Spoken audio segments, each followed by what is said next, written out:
Bonjour et bienvenue, voici notre tour d'horizon économique, géopolitique, énergétique et boursier. Nous sommes le jeudi 22 août et pour comprendre comment tournent les marchés financiers sous les auspices du symposium de Jackson Hole, c'est sur l'inforruptible et nulle part ailleurs et la thématique du jour, ce sera la volatilité à réintégrer le fond de sa grotte. Tout le monde se souvient de cet épisode d'hypervolatilité du début du mois d'août qui avait vu le VIX bondir de 14,30 vers 65 avant de voir ce VIX divisé par 4 puisqu'on est revenu de 65 à 14,5 à peu près au niveau du 23 juillet dernier en l'espace de 10 séances, oui.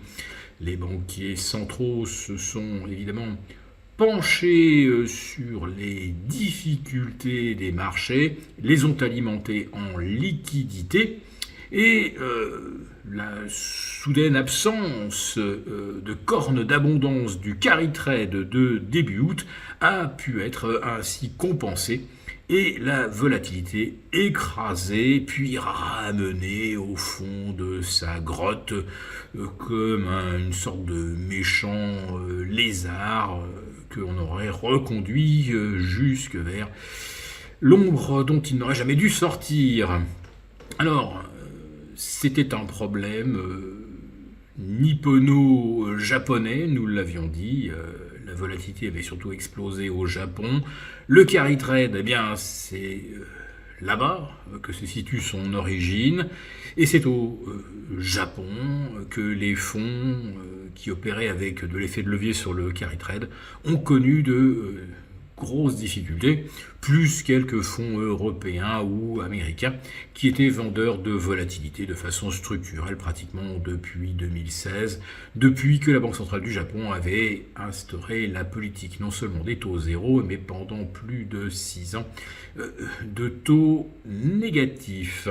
Donc le Japon vous payait pour emprunter, avec un yen qui se désintégrait, c'était donc double bénéfice. Eh bien, le yen, lui, continue de remonter, au-delà de 145 face au dollar, autrement dit, il a repris plus de 10% en l'espace d'un mois, on vient de 160, on est maintenant donc à 144,5, 145, mais cela ne trouble plus les marchés puisque les États-Unis continuent d'émettre de la dette à un rythme quasiment historique, presque aussi rapide que durant la crise du Covid. Donc les marchés sont parfaitement alimentés en liquidité et cela donc permet d'écraser la volatilité.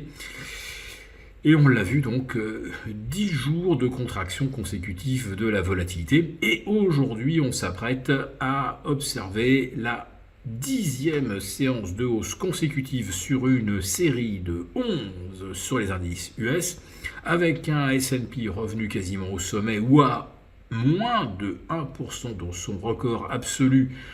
Je crois que c'était le 17 juillet dernier. Pour le Nasdaq, il manque 2%, mais ce n'est pas grand-chose.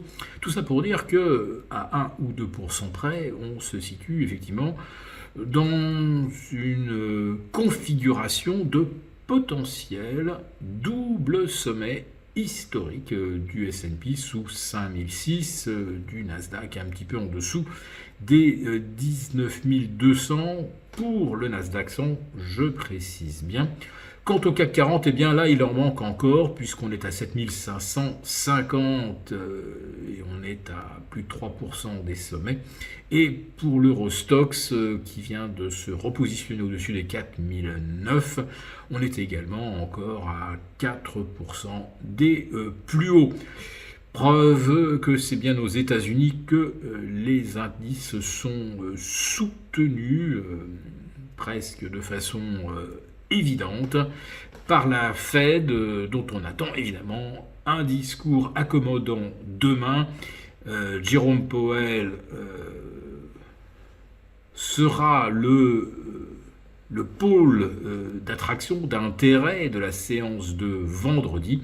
On espère que de son vocabulaire, Wall Street aura la confirmation qu'un geste de moins 50 points de base est possible le 18 septembre prochain. Oui, la baisse des taux redevenue l'alpha et l'oméga. On va peut-être avoir 3 baisses de taux, l'équivalent de 3 mouvements de moins 25 d'ici fin 2024, alors qu'en début d'année, on en attendait 6 ou 7. Et depuis, le fait qu'on ait revu de moitié à la baisse ces anticipations, cela ne trouble pas le marché, puisque je le répète une nouvelle fois, le marché est piloté par la liquidité, laquelle dépend du surendettement américain et des mécanismes d'écrasement de la volatilité. Donc dans un tel contexte, vous pouvez annoncer moins 818 000 emplois par rapport aux chiffres officiels de mars 2023 à mars 2024. On est à moins 1 million d'emplois de juillet 2023 à juillet 2024. Et oui, puisque on continue de réviser chaque mois à la baisse les estimations initiales. Cela ne trouble pas Wall Street, pas plus qu'en France. L'annonce d'une hausse de 30% des faillites, et je ne vous parle pas des faillites des entreprises unipersonnelles, vous savez, ces chômeurs en fin de droit qui créent entre guillemets une entreprise. Non, je vous parle bien de PME, de PMI, dont le taux de mortalité est aujourd'hui revenu à ses plus hauts depuis 2017, c'est-à-dire depuis l'élection de M. Macron. On retrouve donc les pires conditions pour les entreprises, mais pour le CAC 40, il ne se passe rien, et le voici revenu au-delà des 7500 points. Si cette vidéo vous a plu, n'hésitez pas à nous mettre un pouce. Pour vous remercier de votre fidélité, vous pouvez télécharger gratuitement, en cliquant le lien ci-dessous, mon rapport spécial vous expliquant comment réduire légalement les impôts sur vos plus-values boursières. Merci et à bientôt. Merci beaucoup d'avoir regardé cette vidéo. N'hésitez pas à réagir dans les commentaires ou à liker et partager cette vidéo si le contenu vous a plu. Et pour ne rater aucune de nos prochaines émissions, vous pouvez vous abonner à notre chaîne et activer les notifications. Et pour plus de contenu, n'oubliez pas que le dernier rapport rédigé par nos experts est accessible en cliquant sur le lien de description. On se retrouve tout de suite dans les commentaires et je vous dis à très bientôt pour une prochaine vidéo.